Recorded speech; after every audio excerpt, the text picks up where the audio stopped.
여러분에게 이런 질문을 하면서 오늘 말씀을 시작하려고 합니다. 혹시 여러분들은 돈으로 행복을 살 수 있다고 생각하십니까? 어떻게 생각하시는지 마음속으로 한번 대답해 보시기 바랍니다. 이 질문에 대한 답을 미국의 유명한 경제학자들, 노벨 경제학상을 받은 자들이 연구를 통해서 발표한 바가 있습니다. 2010년도에 연구한 결과에 따르면 사람이 어느 정도의 연소득을 가져야지만이 행복할까? 이렇게 말할 수 있습니다. 반대로 어느 정도 벌면은 더 이상 돈 때문에 행복감이 증가하지 않는가를 연구했는데 그게 연봉이 7만 5천 불이었습니다. 그러니까 연소득 7만 5천 달러를 벌면 8만을 버나 9만을 버나 그 행복감의 차이는 별로 없었다는 겁니다.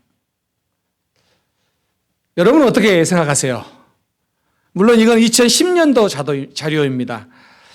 자, 그런데 그 연구에 참여했던 한 교수가 다른 교수들과 함께 2023년에 다시 조사를 했습니다.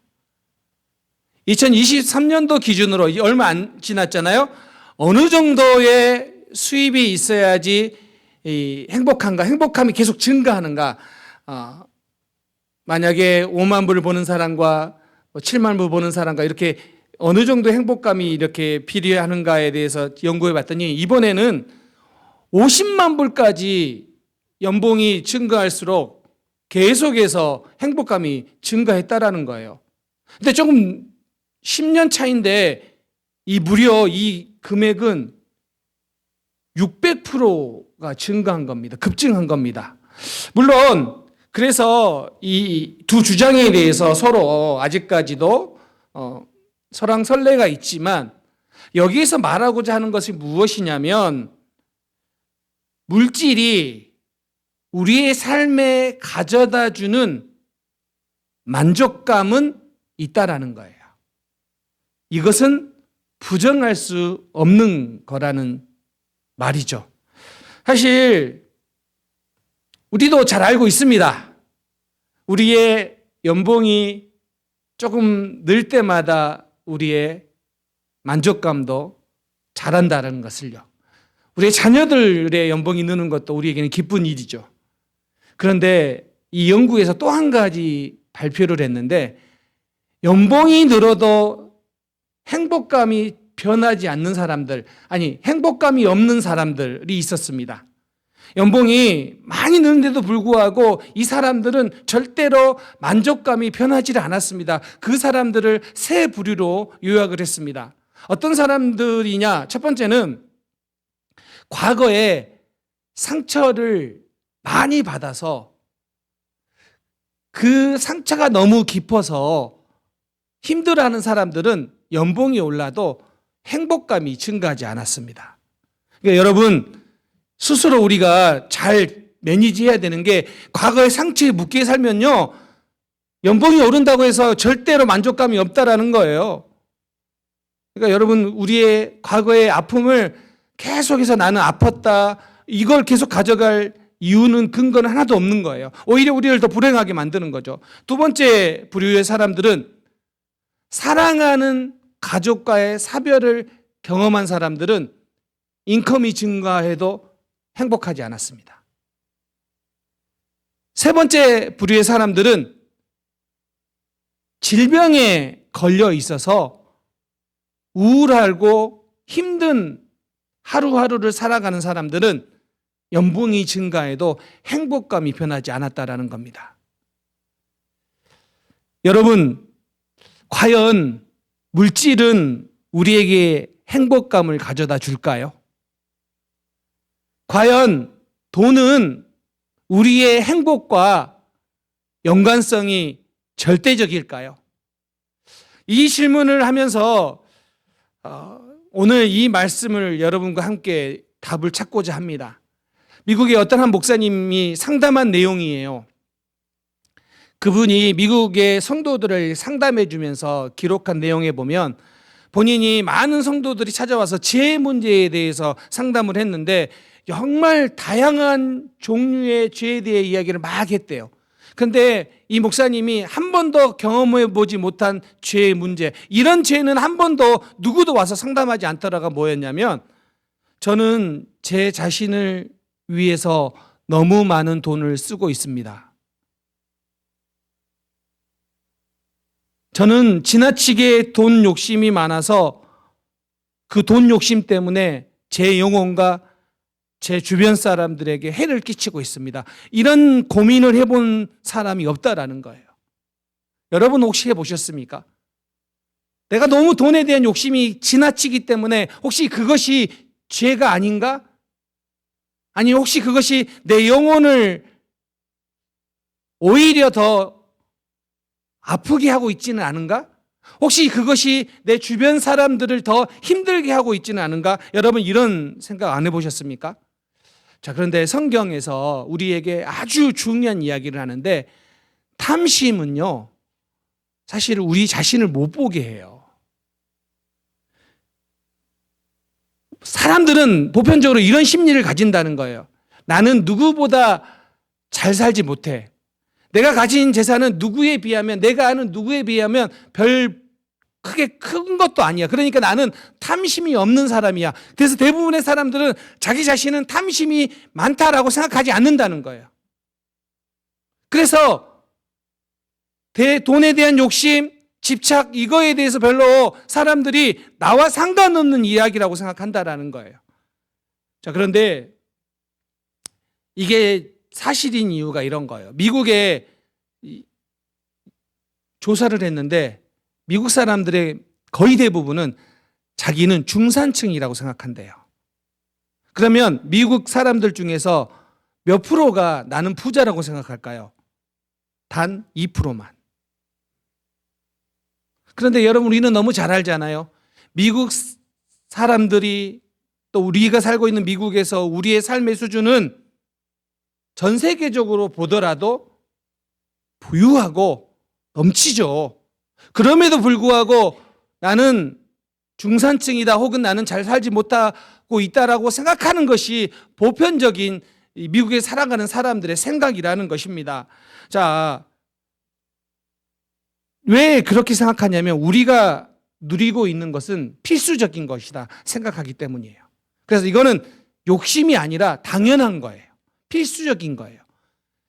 그러면 우리가 이렇게 한번 찾아봤으면 좋겠습니다. 성경에 예수님께서 성적인 거에 대해서 더 많은 경고를 하셨을까요?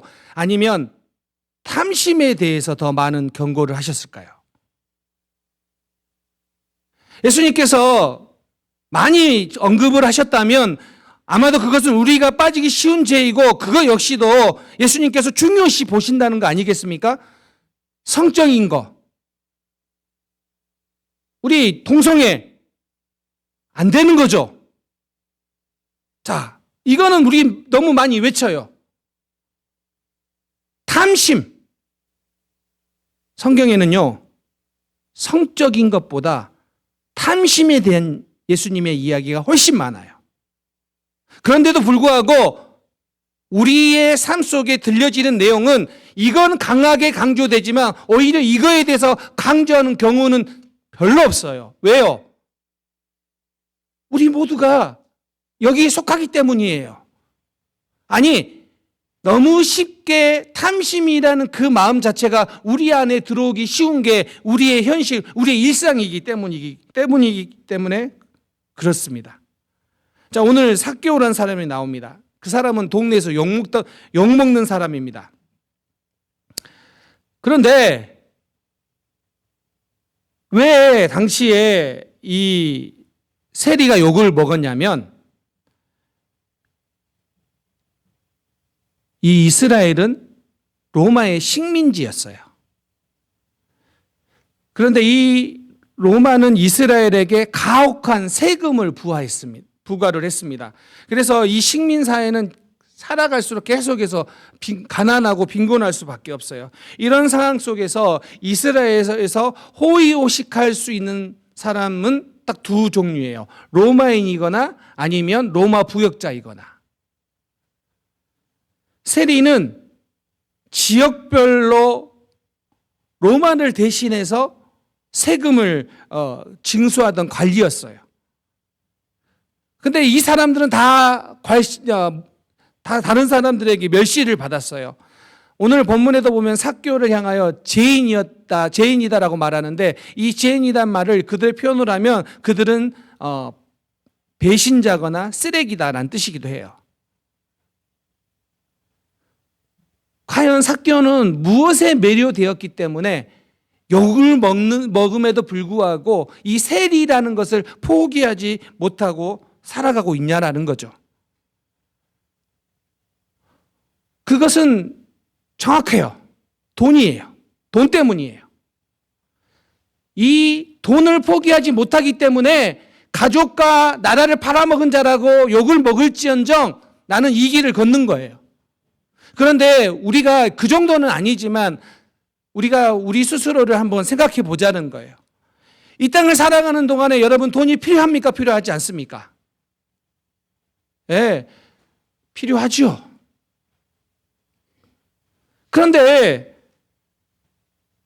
우리 모두도 물질이 중요하지 않다라고 말할 사람은 아무도 없어요. 그러면 오늘 삭개오가 물질 때문에, 물론 정도의 차이는 있겠지만 이 사람은 물질이 중요하기 때문에 비록 욕을 먹는다 하더라도 나는 이 길을 가겠어라고 했던 이 사람이에요. 그런데 그 사람의 모습을 성경이 어떻게 표현하고 있느냐? 자, 첫 번째는요.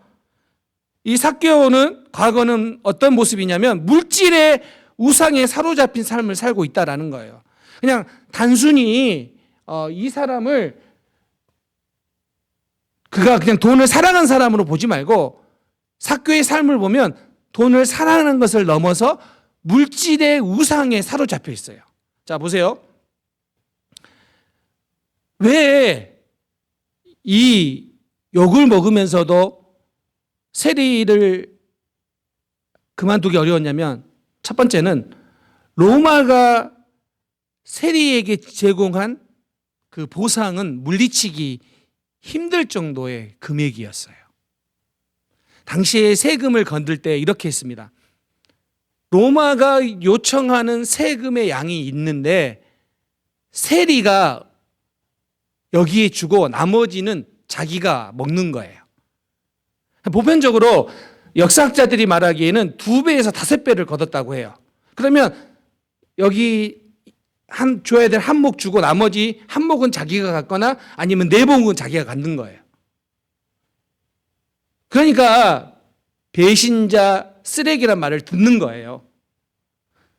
그런데 오늘 본문에 보면 삭개오는 그런 세리들 중에 하나가 아니라 뭐라고 나오냐면 보통 세리가 아니라 세리장이었다라고 되어 있어요. 자, 여기서 세리장이라는 이 헬라어가 아르킬데네로스인데 이게 직역하면 우두머리 세리다. 그러니까 세리들이 보통 그렇게 사기치는 거예요. 거짓말 욕심을 내서 이렇게 하는 거잖아요. 그런데 그 중에서도 우두머리다. 이게 삭개오예요. 돈이 필요했어요. 그런데 어느 순간 돈에 집착하고 그렇게 돈을 모으다 보니까 돈이 인생의 주인이 된 사람이 삭개오예요. 오늘날에도 얼마든지 이와 같은 사람들은 많이 있어요. 아니, 이와 같이 가는 것을 더 이상 막 비난하거나 그러는 분위기가 또 아닌 곳도 많아요. 오히려 동경하는 사람도 많아요. 게다가 여러분, 어디에 세리장이냐면 여리고예요. 여리고. 여리고는 당시에 무역과 경제의 중심이에요. 그래서 많은 사람들이 와서 이곳에서 다양한 상품들을 거래해요. 자, 그러다 보니까 생각해 보세요. 물건이 사고 팔고가 활발한 곳이니까 세금을 부과하기에는 최적의 장소가 바로 여리고예요. 그러면 이 사람은 가장 그 동네의 부자인 동시에 가장 욕먹는 사람이에요. 근데 개의치 않아요. 왜? 돈을 많이 벌기 위해서 다른 것은 희생해도 괜찮기 때문이에요. 만약에 돈을 많이 벌기 위해서 다른 것은 희생해도 괜찮다라는 마음이 내 안에 있다면 삭개오와 나와는 차이점이 없는 거예요. 이게 성경에서 보여주는 물질에 사로잡힌 삶의 모습이에요. 그런데 이것을 성경이 뭐라고 지적하냐면 골로새서 3장 5절 말씀 우리 함께 읽겠습니다. 시작. 탐심은 우상 숭배니라. 골로새서 3장 5절 후반절에 보면 탐심은 우상 숭배라고 해요. 자, 보통 사람들은 우상 숭배에 탐심이라는 것을 안 넣어요. 이게 우리도 너무 자주 경험하는 마음이기 때문에. 그런데 이 다음 구절이 더 중요해요. 뭐라고 기록하고 있냐면 함께 읽겠습니다. 시작. 이것들로 말미암아 하나님의 진노가 임하느니라. 하나님이 탐심을 얼마나 무겁게 생각하고 계시는지를 여기 기록하고 있어요. 우리는 나뿐만 아니라 모든 사람들이, 저 집사님도 저 권사님도 심지어 목사님도 다 그런 욕심 있잖아. 그래서 우리는 탐심이란 거에 대해서 그렇게 무겁게 생각 안 해요. 다 가지고 있는 이런 마음이 나만 그런가라고 하는 이 마음이 뭐 대단해라고 생각하는데 오늘 성경에서 뭐라고요? 이것들로 말미암아 하나님의 진노가 임하느니라. 왜요? 탐심이 우상숭배이기 때문에요. 여러분, 탐심은 어떻게 우리를 이끌어가냐면 하나님의 것인데 내 것이라고 생각해요. 그래서 하나님의 것이고 그래서 하나님의 자리에 하나님을 내려오게 하고 그곳에 내가 원하는 내가 갈망하는 그곳에 그것을 자리에 두어요. 그 결과 어떻게 됩니까? 하나님과 점점 멀어지는 거예요. 오늘 성경은 우리에게 너무나 많이 이거에 대해서 경고하고 있어요. 마태복음 6장 24절 한번 볼까요? 함께 읽겠습니다. 한 사람이 두 주인을 섬기지 못할 것이니 혹 이를 미워하고 저를 사랑하거나 혹 이를 중히 여기고 저를 경히 여김이니라. 너희가 하나님과 재물을 겸하여 섬기지 못하느니라. 성경은 이렇게 말해요. 돈은 하나님과 겸하여 섬길 수 있는 거라고. 그런데 성경은 뭐라고 지금 우리에게 분명하게 경고합니까? 사람들은 이걸 겸하여 섬길 수 있다라고 말을 하고 그렇게 살아가는데 그럴 수 없다고요. 그럴 수 없다고요. 디모데전서 6장 10절 시작. 돈을 사랑함이 일만하게 뿌리가 되거니 이것을 탐내는 자들은 미혹을 받아 믿음에서 떠나 많은 근심으로써 자기를 찔렀도다. 한국 교회를 대상으로 조사를 했는데 한국 교회에 교회 분쟁이 일어나는 첫 번째 요인이 뭐냐? 재정 문제입니다. 다르게 이야기하면 이 돈 문제, 탐심의 문제는 교회 안에도 너무 쉽게 들어올 수 있는 문제라는 거예요. 우리는 괜찮다 이게 아니라 얼마든지 우리와 우리 교회에 문제가 될 수 있는 요소라는 거예요. 그래서 탐심, 물질을 추구하다 못해 물질이 중심이 되어버리는 삶의 패턴을 경고하고 있는 거예요. 우상 숭배하는 사람들을 보면 세 가지 일을 합니다. 우상을 먼저 사랑해요. 그리고 우상을 신뢰해요. 그리고 우상에게 순종해요. 그러면 여러분 우리가 어느 정도로 돈을 사랑하고 있고 혹시 우리가 돈을 사랑하되 그것을 내 주인으로 섬기고 있지 않은지를 점검하기 위해서는 이 세 가지를 대입해 보면 알아요. 여러분 돈 사랑하십니까? 평소에 좋아하는데 막 일부러 안 좋아하는 척 하시면 안 됩니다. 이렇게 좀 적용해 볼게요. 늘 무슨 눈먼 돈 없나 이것만 생각하거나 아니면 돈 벌 일 생각하면 막 가슴이 막 뛰어서 설레고 흥분되어서 그거에 막 다른 건 다 보지 않고 오직 그것만 향해 쫓아가고 있으십니까? 돈을 사랑하는 거죠. 또 여러분 돈을 신뢰하십니까? 돈만 있으면 내 인생이 이젠 안정될 거야. 돈만 있으면 내 인생은 평안해라고 생각한다면 돈을 신뢰하고 있는 거예요.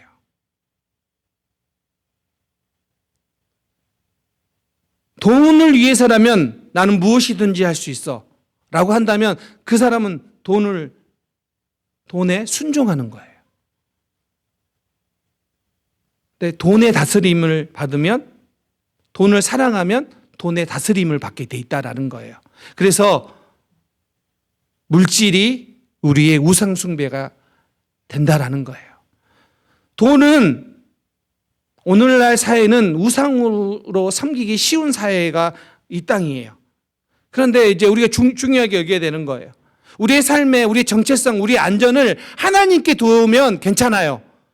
여기 두면 여러분들이 돈에서부터 자유할 수 있어요. 더 이상 돈이 여러분들을 다스릴 수 없어요. 그런데 이것을 포기하면 하나님께 우리의 정체성과 안전을 두지 않고 있다면 당연히 여러분 다른 것이 올라가게 되어 있는데 오늘날은 그 중에 가장 강력한 게 돈입니다.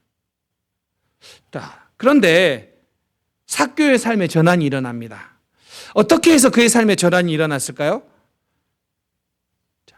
은혜가, 예수 그리스도의 은혜가 이 물질이라는 우상을 이기게 한다라는 거예요. 예수님께서 삭개오가 살고 있는 마을에 들어오십니다. 그때 삭개오도 예수님을 보려고 나옵니다. 그런데 성경에 보면 삭개오는 키가 작았어요.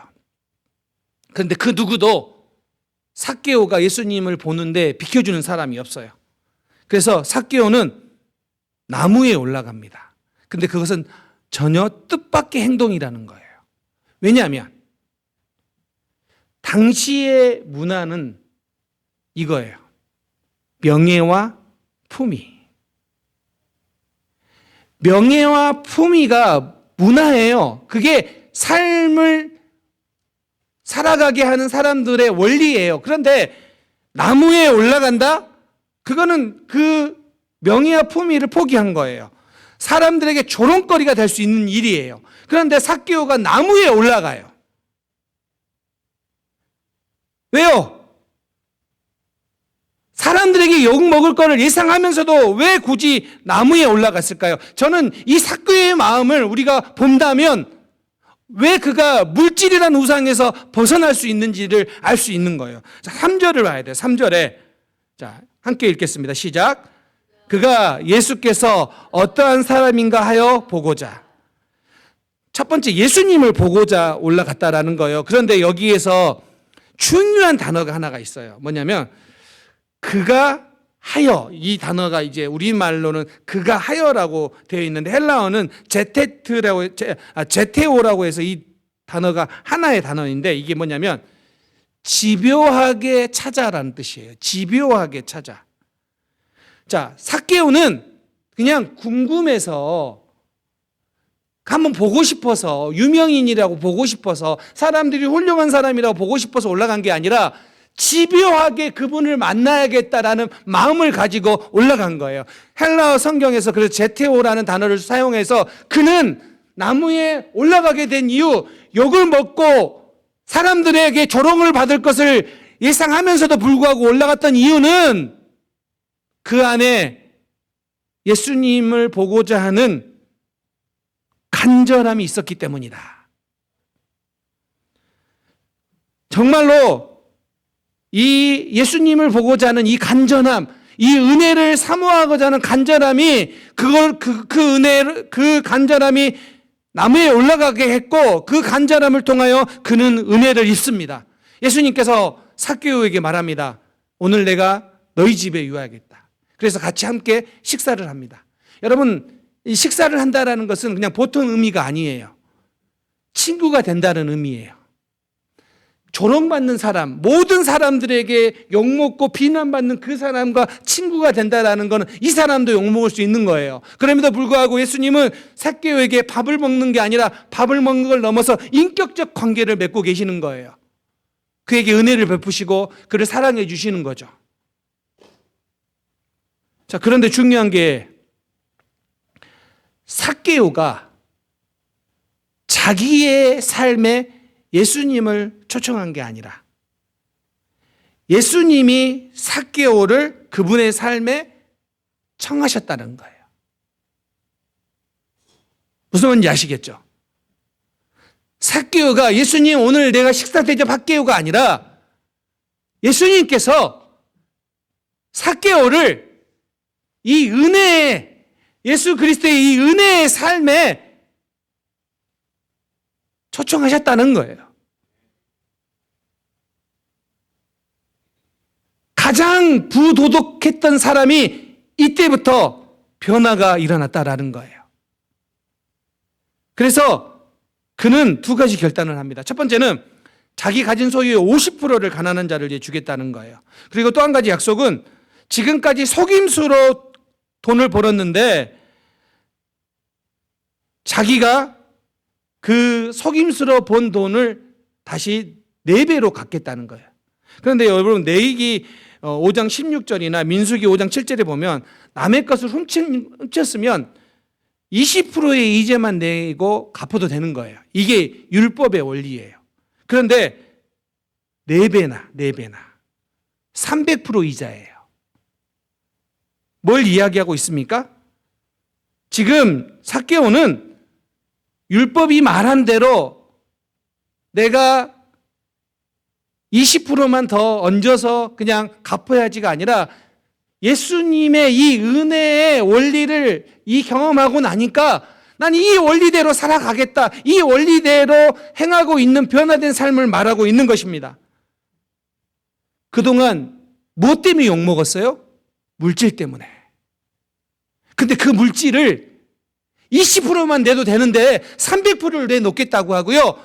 자기 가진 재산의 50%를 내놓겠다고 이야기하는 거예요.